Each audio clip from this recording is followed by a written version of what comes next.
Perfect. All right. Wonderful. All right. So brief overview for a couple of our attendees who got here over the past minute. Webinar will be recorded, but cameras and microphones are both turned off. Secondly, keep an eye out for the follow-up email being sent out roughly 24 hours from now with the recording of the webinar and the link to the follow-up survey. And submit any questions in the Q&A box instead of the chat box for us, please. With that, let's go ahead and get started. So taking a step back and considering Sunday's weed control approach, right? So generally, with most conventional programs, you would look to apply a pre-emergent at the beginning of the season to essentially prevent these weed seeds from ever germinating.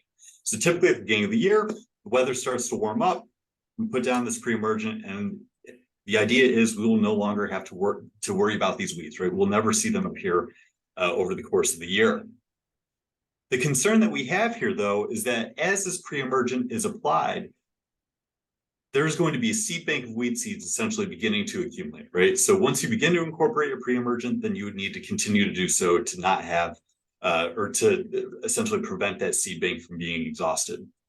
Instead, here at Sunday, we focus on following an IPM, or integrated pest management approach in terms of weed control. So this essentially means that we are going to look to determine why the weeds are present. So generally, weeds being present are a sign of an environmental factor, essentially preventing grass from establishing in this area and allowing the weeds to take hold. So if we can, instead of applying a blanket herbicide across the entire lawn for a weed which may not even be present, we instead look to essentially encourage that healthy turf growth and essentially crowd out the weeds in that manner.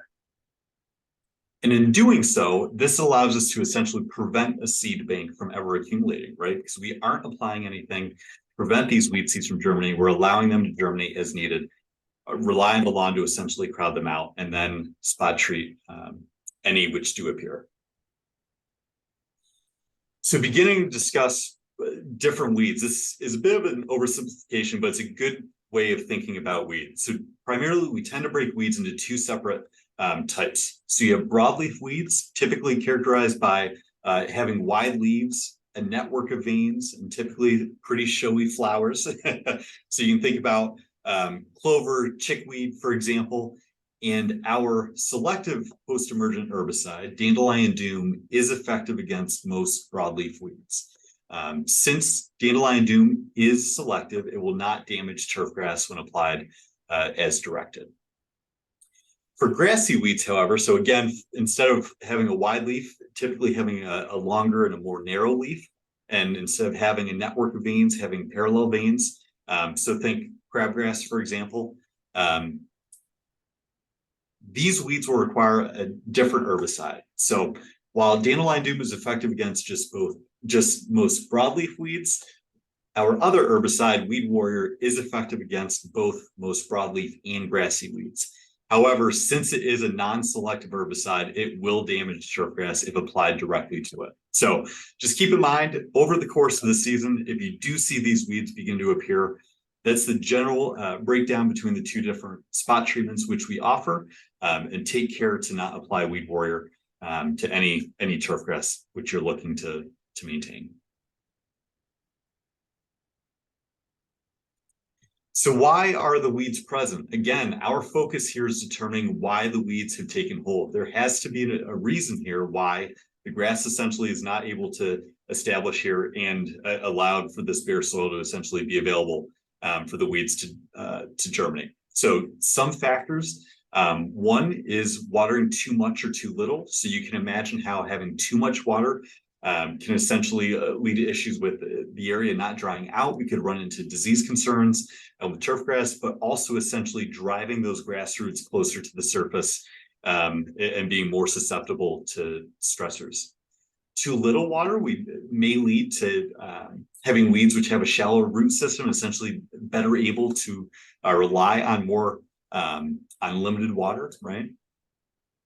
Second factor, poor soil quality. So clover is an excellent example. Since clover can fix its own nitrogen, we can see clover take hold. It's not necessarily always the case, right? That it takes hold in poor soil, but it can do so.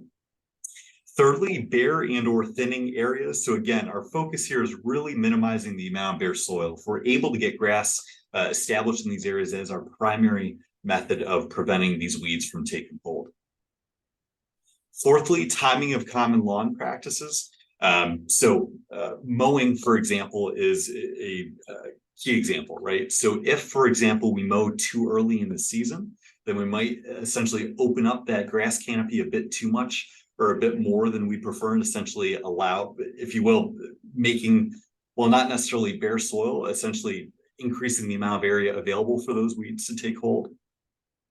And lastly, environmental factors. So considering, could this be too much sun in an area, right? And so driving back to potentially the water in this case, if it's an area that does tend to receive a bit more sun and the grass is drying out, potentially a weed which is better able to withstand the warmer temps or the limited water is able to take hold in this area.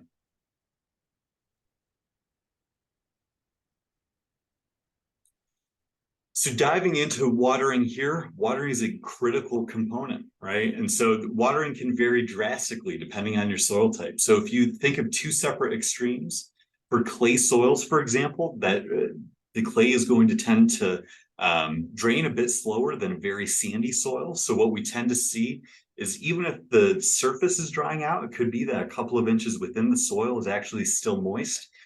So we just want to make sure that we're being extremely cognizant of how much water we're putting down, if that water is being retained too much or too little, and adjusting our schedule from there. So with clay soils specifically, Sunday focuses on a deep and infrequent watering schedule. And so instead of watering for a very short time period more frequently throughout the week, we really want to promote deeper roots by, again, focusing on a deep and infrequent schedule. If, however, watering for the longer duration ends up to water or to runoff or water tending to pool, then we would look to break up those waterings. Not drastically, right? Not breaking up so we're watering each day of the week, but more so if, let's just say that you are looking to water for 30 minutes per session, we would water for about 10 minutes until the water starts to pool, allow it to saturate soil, water for an additional 10 minutes, allow it to saturate, and then water for a final 10 minutes instead of watering just the full 30 all at once. The other extreme, however, with sandy soils, we want to be mindful of essentially that those soils aren't going to be able to retain water quite as well as the clay soil, right? So we may have to increase the number of watering sessions and, again, be mindful of what we're working with, right? So when we are looking to water, how much water are we putting down? Are we reaching the desired depth? And proceeding from there. In terms of how much water we look to put down each session, typically ranges from between 0.3 of an inch to about 1/2 inch per session. Depending on your sprinkler system, it will vary. If you do not have a sprinkler system, if you have a hose end sprinkler, for example, then again, the same thought process, you could audit sprinkler throughout the lawn, right? Set up in the different locations that you tend to set it up at and measure the water output just to make sure we're not having drops in water pressure and essentially we understand how much water each area of the lawn is receiving.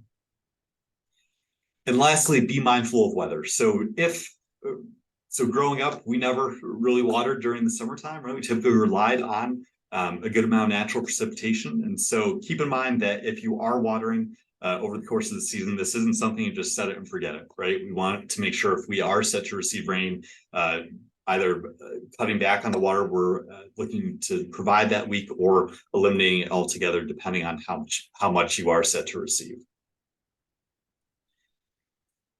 Ivana, any thoughts there from a watering perspective?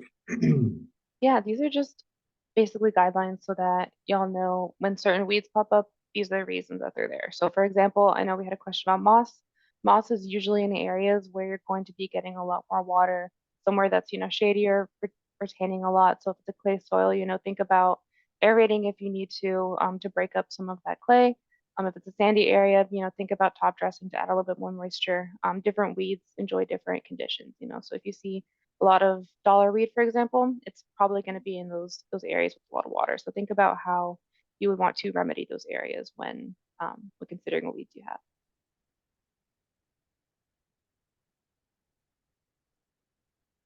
And transitioning to mowing, a practice which may seem fairly simple, right? It is still a crucial component to consider over the course of the season, right? And so what we tend to see is, especially as we head into the summer months, potentially the grass isn't quite as stressed in the springtime. And then as we start to transition to the warmer times of perhaps limited precipitation, we start to see the grass starting to yellow a bit. Now, there are a number of factors which could be resulting in this, but one is essentially having a dull mower blade. So you can imagine how over time, if you're mowing with a dull blade, that blade is essentially tearing at the grass roots, right? So you're having a jagged cut and you're essentially removing more of the blade per cut than we prefer. So just keep an eye out. We typically recommend sharpening your mower blade once a season or so, just to make sure that isn't an issue.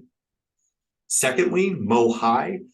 So again, we want to focus on essentially encouraging this grass canopy, right, to essentially minimize the amount of bare soil and prevent weed seeds from germinating. So typically for a cool season grass, we recommend cutting when the grass reaches a height between 4 to 6 inches, and then cutting it to a height of anywhere from about 3 to 4 inches. Again, keeping in mind that we only want to remove about 1/3 of the blade or less per cut.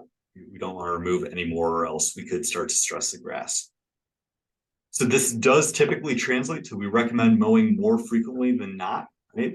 I wouldn't necessarily follow a set schedule. We do have a rough guideline in this chart here, but the key focus here is just making sure that we're not cutting too much all at once. So if the grass is extremely long this spring and essentially is folding over, being mindful of essentially not cutting too much all at once. And lastly, bagging your clippings.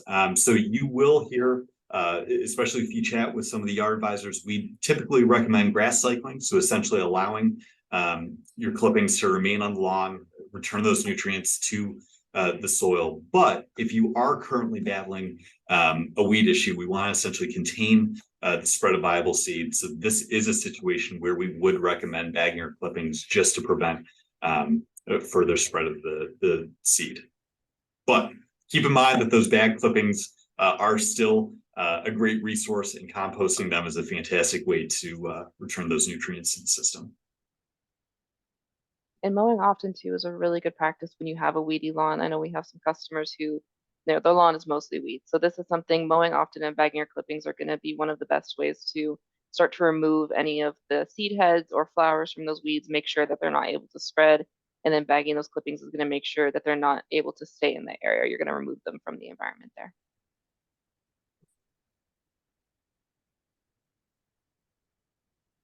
In transitioning to amending and repairing, so keep in mind here, 2 values which you will see on your soil test are the organic matter content of your soil and the pH range.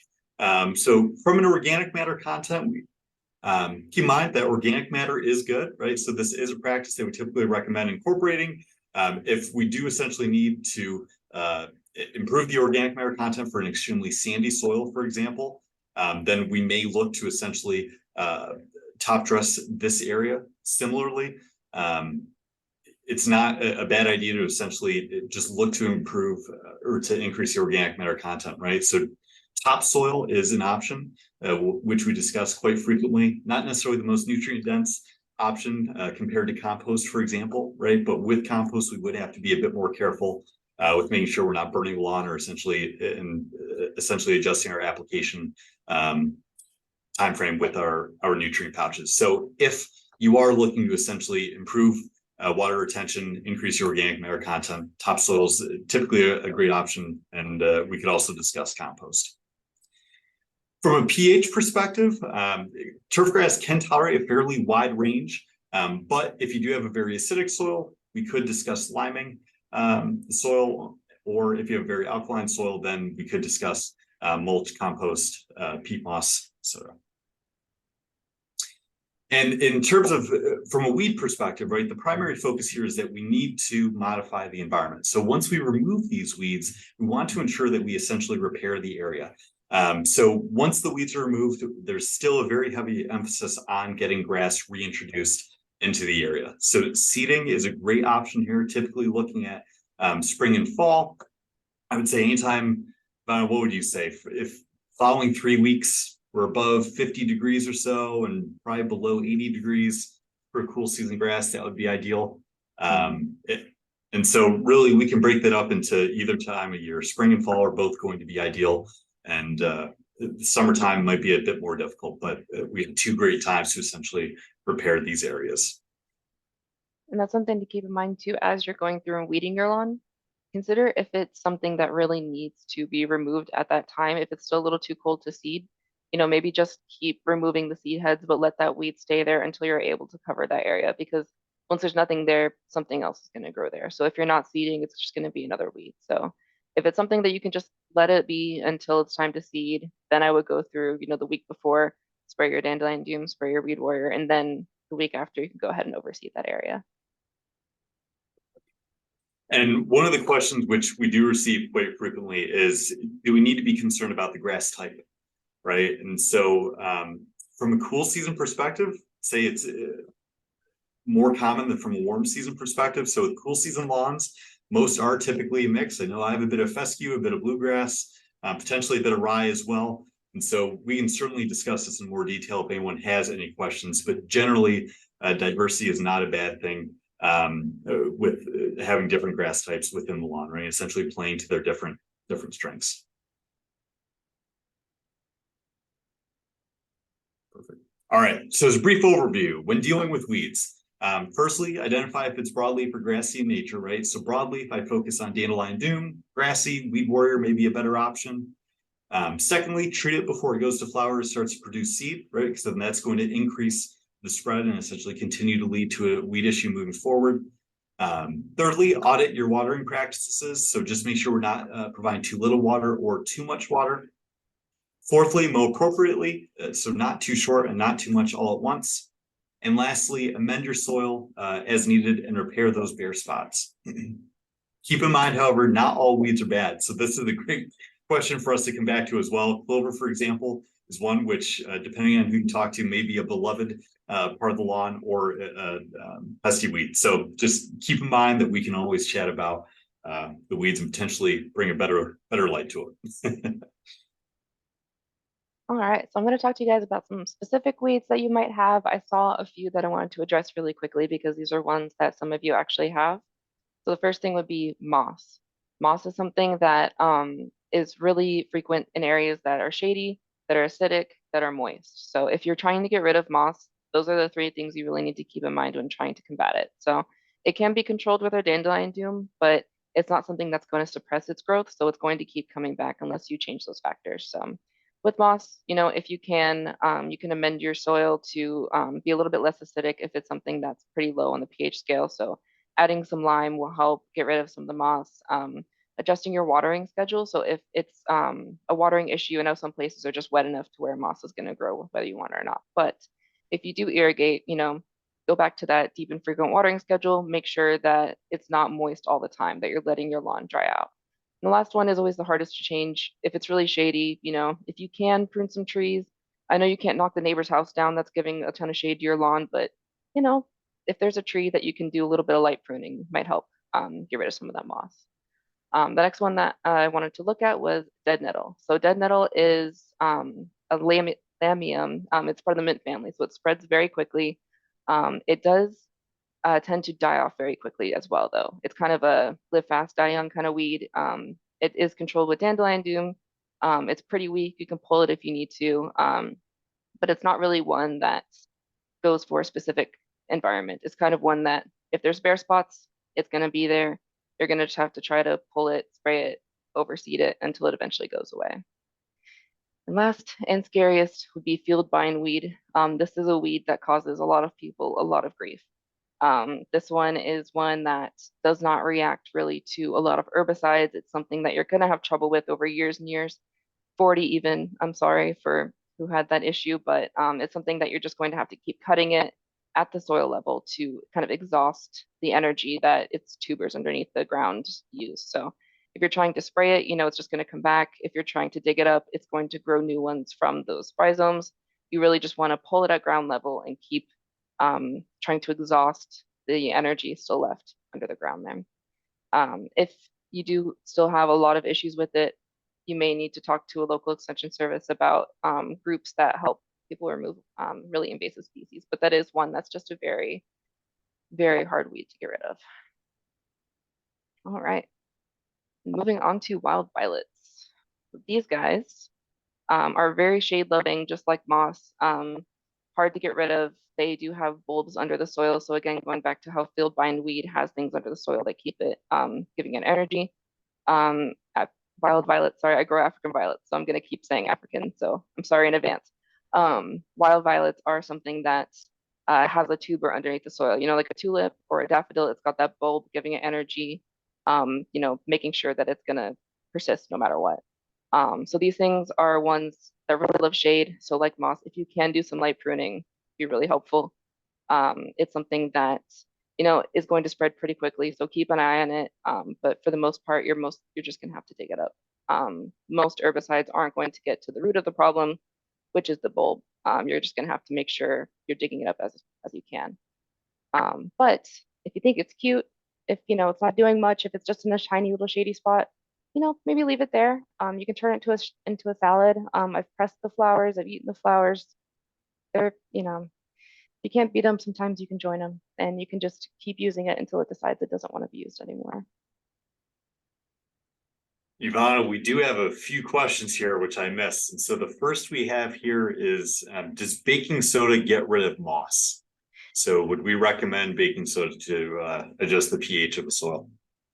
So you can in small areas. I wouldn't recommend like a heavy application of it in like a large place that you have a lot of moss issues. That's something I would use lime instead of a baking soda. But if it's just small patches around, you can sprinkle a little bit of it. The only concern is just making sure you're not doing any damage to your soil. So small areas, maybe, a tablespoon at a time, totally fine. But anything more than that, you're going to want to use lime to actually amend the soil in that area.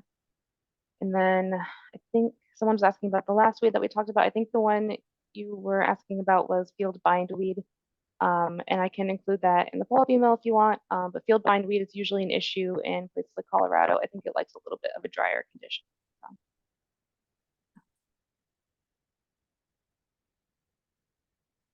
All right. Everybody's favorite weed. This is the most photogenic one. This is dandelions. The namesake for our dandelion doom. So dandelion doom works really well against it. Dandelions are another one of those super opportunistic, not very particular weeds. So they're not something that's really going to prefer certain soil conditions. They kind of just go wherever. So making sure you've got a thick, healthy lawn is going to be the best defense against dandelions. Usually after rain, they're pretty easy to pull by hand if they're not too big. So you can go yank them out if you want to. You can spray them with dandelion doom, or you can take the approach that I use and just eat them. They're not going to stay if you keep eating them. So wild violets, dandelions, it's unconventional, but it works. But no, dandelion doom works great on it. And then just making sure you've got no bare soil. That's another thing that's just going to keep them from coming back. All right, annual bluegrass. So this one is not as much of an issue. Usually it dies out pretty quickly, but it can be kind of a problem. You'll start to notice it's a very different color usually from your grasses. So usually like your fescue or your bluegrass, they're going to be a little bit of a darker, nicer green. These are a lime green. They're going to hit you in the face when you walk outside, and there's a very lime green little patch there. These are super easy to hand pull. They've got very shallow roots, so they're easy to kind of just yank out when you need to. They don't like drought and they don't like heat. So, if you can leave them until summer, they'll most likely die. But super easy to hand pull, and you can just mow over the seeds to keep them from spreading. All right, crabgrass, crabgrass, crabgrass. So obviously you'll notice it. It's huge. It's going to be, growing way more quickly than your turf grass. It's going to be sending out those huge seed heads. These are going to spread much quicker than many other things. So something, once you start to see it, you want to take action immediately. They're not very picky, but they do prefer soils that stay wet over time. So this is something that you want to make sure you are auditing your sprinkler system. You want to make sure that you're watering deeply and infrequently. They've usually got pretty shallow roots. So if you switch your watering deep and infrequent, let it dry out over time, the crabgrass won't be able to keep up with the turf grass and it'll start to die off. But mowing frequently is going to get rid of those seed heads. And mowing higher is also going to help get rid of crabgrass. It really likes the lawn that's mowed short. It likes all that sun getting to the crown of the plant. So as long as you're, mowing to about 4 inches or so, the crabgrass isn't going to be as much of an issue. If it's something that's, taking over your lawn right now, if it's something that has been a huge issue in the past, think about just, if you use Weed Warrior, spray it. It might kill the turf around there, but if you overseed really heavily, that would be a good solution as well. So mow high, mow often, overseed the areas, deep and frequent watering. Those are going to be the best things to keep crabgrass away from your lawn. And clover. So I am one of those people who do really like clover. It's definitely a lot different from grass. It's going to be an eyesore to some people, but it does really help your soil. So these usually pop up in a soil that has been neglected for a while or one that hasn't received enough nitrogen over the course of the season. Clover likes nitrogen deficient soils because it actually makes its own. So it pairs with microorganisms in the soil to kind of create little nodules on the roots that contain nitrogen. And so this way it can kind of just sustain itself. It doesn't need a lot of fertilizer. So if you're looking to get rid of clover, one of the things you can do, just increase your nitrogen load a little bit, and that'll help get rid of it. Top dressing will also help for the same reason as it's adding nutrients into the soil. It can be mistaken for oxalis. So oxalis has more of a heart-shaped leaf. If you look at the individual ones, clover's got more of an oval. Oxalis doesn't have the same nitrogen fixing materials in the roots. And it does also have a more difficult seed head to remove because once you touch that seed head, it's going to explode.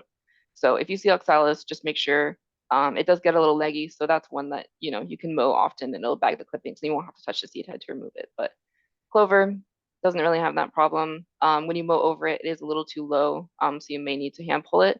Dandelion doom does work really well against clover, so you can always spray it. But again, that's always going to be something that you do for established weeds, but you do want to make sure that you're changing the environment over time to remove the weeds from your area. So for clover, just adding a bit of nitrogen, mowing high, just making sure that the grass has the best possible environment for it to grow in, and then clover will, eventually start to fade away from there.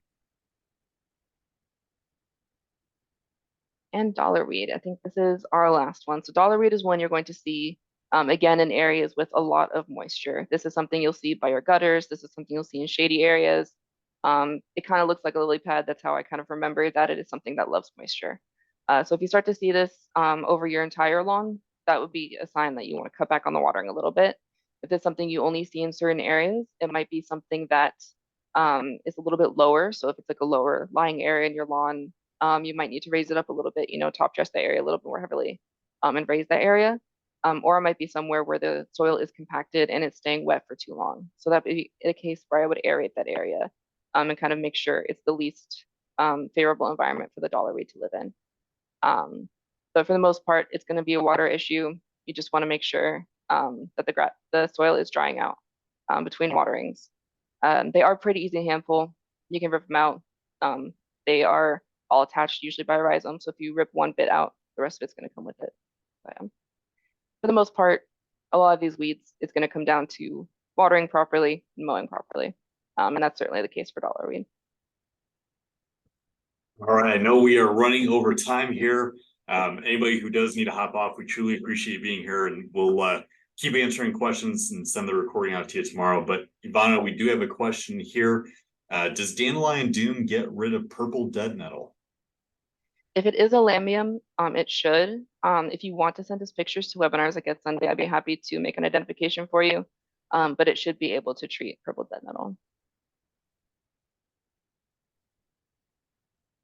Well, wonderful. As we're closing up here very quickly, one of the topics we did want to bring up is essentially if you have a significant number of weeds, essentially where to get started, right? So essentially Sunday's focus is spot treating as much as possible, right? But what we tend to look to is we can spot treat, hand pull, and then once we get to that point where essentially we've exhausted the amount of time we want to spend on hand pulling and spot treating, then as we had discussed earlier, we can mow while bagging your clippings to get before getting some grass seed down to repair the areas. So I believe we had a question regarding that. We're happy to chat in more detail about that, but that is the general overview for a very weedy lawn and how best to proceed.